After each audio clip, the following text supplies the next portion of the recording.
طوبى لمن حفظ الكتاب بصدره فبدا وضيئا كالنجوم تألقا وتمثل القرآن في أخلاقه وفعاله فيه الفؤاد تعلقا وتلاه في جنح الدجى متدبرا والدمع من بين الجفون ترقرقا هذه صفات الحافظين كتابه حقا فكن بصفاتهم متخلقا. السلام علیکم ورحمۃ اللہ وبرکاتہ. بسم اللہ الرحمن الرحیم. الحمد للہ الذی نزل الفرقان علی عبده لیکون للعالمین نذیرا والصلاة والسلام علی نبینا محمد وعلی آلہ وصحبہ اجمعین. اما بعد، رب اشرح لی صدری ویسر لی امری واحلل عقدۃ من لسانی یفقہ قولی. شروع کرتی ہوں اللہ کے نام سے جو بڑا مہربان نہایت رحم کرنے والا ہے. انشاءاللہ آج کے درس نمبر 302 میں سورۃ الحشر آیت نمبر 10 سے آیت نمبر 11 تک کی شرح اور ترجمہ سماعت فرمائیں گے. تو شروع کرتے ہیں. اعوذ باللہ من الشیطان الرجیم. والذین جاءوا من بعدهم يقولون ربنا اغفر لنا ولإخواننا الذين سبقونا بالإيمان ولا تجعل في قلوبنا غلا للذين آمنوا ربنا إنك رؤوف رحيم. کلمت والذین میں حرف اللام پہ تشدید ہے تو ہم دو حرف کے برابر لام کو پڑھیں گے کیونکہ تشدید کی اصلیت دو حرف ہے. جیسا کہ یہاں حرف اللام ہے تو یہ دو لام ہے، لام ساکن اور لام متحرک. دال کی ادائیگی زبان کے سر اور اوپر کے دانتوں کے اندرونی کناروں سے ہے. کلمت جاؤ میں الف پہ مد کا علامہ ہے. یہ مد واجب متصل ہے. مد واجب متصل کا معنی ہے کہ حرف المد اور اس کی وجہ جو کہ حمزہ ہے دونوں ایک ہی کلمہ میں ہوں. اس مد میں ہم اپنی آواز 4 مد کے برابر لمبی کریں گے. کلمت من کے آخری میں نون ساکن ہے. پھر حرف الباء آتا ہے کلمت بعدہم. با حروف القلب میں سے ہے. قلب کا معنی ہے بدل دینا، تو ہم نون ساکن کو ہلکی میم میں بدل کے اور غنہ کے ساتھ یہ حکم کو ادا کریں گے. من بعدہم. کلمت بعدہم میں عین ساکن ہے، لہذا ہمیں عین کو ظاہر کرنا ہے اور عین کی ادائیگی حلق کے درمیان والے حصے سے ہے. کلمت یقولون میں حرف القاف کی ادائیگی زبان کی جڑ اور تالوں کے نرم حصے سے ہے. قاف حروف تفخیم میں سے ہے تو ہم یہ حرف کو موٹی آواز میں پڑھیں گے. کلمت ربنا میں حرف را پہ زبر ہے، لہذا یہاں را کا حکم ہے تفخیم، تو ہمیں حرف را کو موٹی آواز میں پڑھنا ہے. حرف البا پہ تشدید ہے تو ہم دو حرف کے برابر با کو پڑھیں گے. کلمت اغفر کی شروعات میں الف ہے لیکن یہ حمزۃ وصل ہے تو ہمیں حمزہ کو ظاہر نہیں کرنا ہے. کلمت ربنا کے بعد حرف الغین کو پڑھیں گے. غین کی ادائیگی حلق کے اوپر والے حصے سے ہے. غین حروف تفخیم میں سے ہے تو ہم یہ حرف کو موٹی آواز میں پڑھیں گے.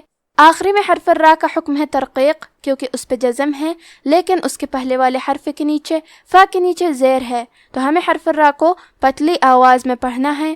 ربنا اغفر. کلمت ولاخواننا میں خاص ساکن ہے تو ہمیں خا کو ہمزہ سے پڑھنا ہے.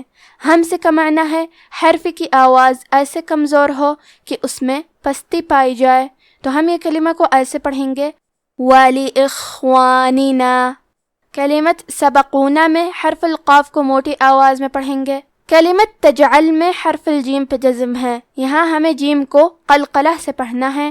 قلقلہ کا معنی ہے حرف ساکن کو ہلانا، تو ہم حرف الجیم کو ہلاتے ہوئے یہ کلمہ کو پڑھیں گے تجعل.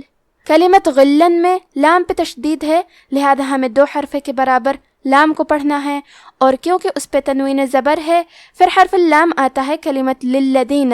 لام حروف الادغام بغیر غنہ میں سے ہے۔ ادغام کا معنی ہے حرف کو حرف میں داخل کرنا، تو ہم تنوین کو لام میں ملا کے بغیر غنہ سے لیکن تشدید کے ساتھ یہ حکم کو ادا کریں گے۔ غلا للذین، کلمت للذین میں یہاں حرف اللام پہ تشدید ہے تو ہمیں 2 حرف کے برابر لام کو پڑھنا ہے۔ کلمت ربنا کے آخری میں الف پہ مد کا علامہ ہے، یہ مد جائز منفصل ہے۔ مد جائز منفصل کا معنی ہے کہ حرف المد پہلے کلمہ کے آخری میں ہو اور اس کی وجہ جو کہ حمزہ ہے وہ دوسرے کلمہ کے شروعات میں آئے۔ اس مد میں ہم اپنی آواز 2 سے 4 مد کے برابر لمبی کریں گے۔ کلمت رؤوفن میں فا پہ تنوین پیش ہے، پھر حرف الراء آتا ہے کلمت رحیم۔ را حروف الادغام بغیر غنہ میں سے ہے تو ہم تنوین کو را میں ملا کے بغیر غنہ سے لیکن تشدید کے ساتھ یہ حکم کو ادا کریں گے۔ رؤوف الرحیم، کلمت رحیم میں حا کی ادائیگی حلق کے درمیان والے حصے سے ہے۔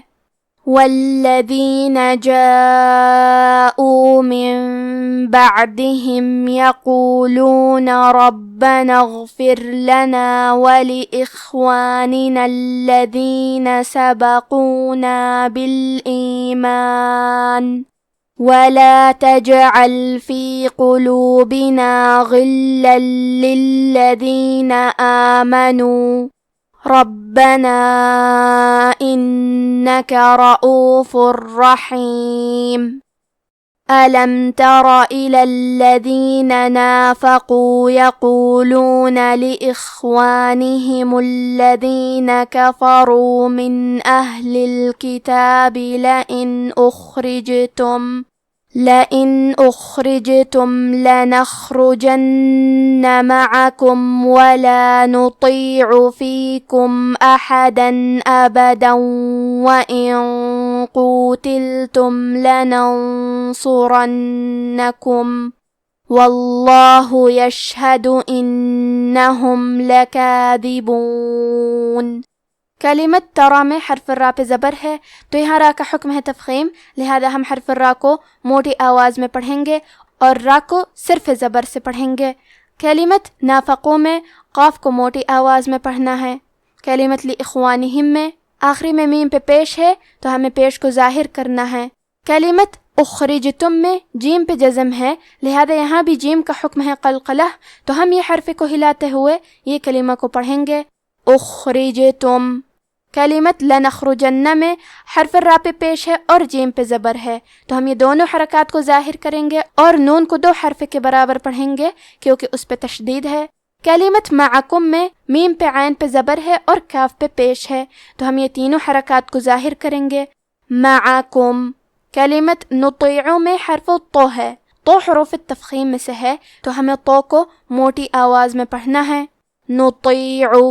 کلمت احدن میں دال پہ تنوین زبر ہے، پھر حرف الالف آتا ہے کلمت ابدا۔ الف حروف الاظہار میں سے ہے، اظہار کا معنی ہے ظاہر کرنا، اور کیونکہ تنوین کی اصلیت نون ساکن ہے تو ہم یہاں تنوین ظاہر کریں گے اور اسے نون ساکن پڑھیں گے اور بغیر غنہ سے یہ حکم کو ادا کریں گے احدن ابدا۔ کلمت ابدن کے آخری میں دال پہ تنوین زبر ہے، پھر حرف الواو آتا ہے کلمت وَإِن۔ واو حروف الادغام بغنہ میں سے ہے تو ہم تنوین کو واو میں ملا کے غنہ اور تشدید کے ساتھ یہ حکم کو ادا کریں گے ابدا وَإِن۔ کلمت وَإِن کے آخری میں نون ساکن ہے، پھر حرف القاف آتا ہے کلمت قوتلتم۔ قاف حروف الاخفاء میں سے ہے، اخفاء کا معنی ہے چھپا دینا، تو ہم نون ساکن کو چھپاتے ہوئے اور غنہ کے ساتھ یہ حکم کو ادا کریں گے، کیونکہ غنہ میں اگلے والے حرف کا حکم لیتے ہیں تفخیم میں اور ترقیق میں، اور حرف القاف حروف التفخیم میں سے ہے تو ہمیں یہ غنہ کو بھاری آواز میں ادا کرنا ہے وَإِن قُوتِلْتُمْ۔ کلمت لَنَنْصُرَنَّكُمْ میں نون ساکن ہے، پھر حرف الصاد ہے، صاد حروف الاخفاء میں سے ہے تو ہم یہ حکم کو غنہ کے ساتھ ادا کریں گے، اور کیونکہ صاد حروف التفخیم میں سے ہے تو ہمیں غنہ کو بھی تفخیم سے ادا کرنا ہے اور حرف الصاد کو بھاری آواز میں پڑھیں گے لَنَنْصُرَنَّكُمْ۔ یہاں حرف الواو پہ زبر ہے تو لفظ الجلالہ کے لام کا حکم ہے تفخیم، تو ہم حرف اللام کو موٹی آواز میں پڑھیں گے واللہ۔ کلمت یشہدو میں شین ساکن ہے، تو کیونکہ شین بھی حروف الہمس میں سے ہے تو ہمیں یہ کلمہ کو ایسے پڑھنا ہے یشہدو۔ کلمت انہم میں حرف نون پہ تشدید ہے تو ہم 2 حرف کے برابر نون کو پڑھیں گے۔ اب آپ ان آیتوں کی تلاوت تجوید کے ساتھ سماعت فرمائیں۔ اعوذ باللہ من الشیطان الرجیم والذین جاءوا من بعدهم يقولون ربنا اغفر لنا ولإخواننا الذين سبقونا بالإيمان ولا تجعل في قلوبنا غلا للذين آمنوا ربنا إنك رؤوف رحيم ألم تر إلى الذين نافقوا يقولون لإخوانهم الذين كفروا من أهل الكتاب لئن أخرجتم لنخرجن معكم ولا نطيع فيكم أحدا أبدا وإن قوتلتم لننصرنكم والله يشهد إنهم لكاذبون۔ اور ان کے لیے بھی جو ان مہاجرین کے بعد آئے اور دعا کرتے ہیں کہ اے پروردگار ہمارے اور ہمارے بھائیوں کے جو ہم سے پہلے ایمان لائے ہیں گناہ معاف فرما، اور مومنوں کی طرف سے ہمارے دل میں کینہ و حسد نہ پیدا ہونے دے۔ اے ہمارے پروردگار تو بڑا شفقت کرنے والا ہے، مہربان ہے۔ کیا تم نے ان منافقوں کو نہیں دیکھا جو اپنے کافر بھائیوں سے جو اہل کتاب ہیں کہا کرتے ہیں کہ اگر تم جلا وطن کیے گئے تو ہم بھی تمہارے ساتھ نکل چلیں گے اور تمہارے بارے میں کبھی کسی کا کہا نہ مانیں گے، اور اگر تم سے جنگ ہوئی تو تمہاری ہی مدد کریں گے، مگر اللہ ظاہر کیے دیتا ہے کہ یہ جھوٹے ہیں۔ آج کا ہمارا درس یہیں ختم ہوتا ہے۔ وفقنا اللہ و ایاکم لما یحبہ و یرضاہ، والسلام علیکم ورحمۃ اللہ۔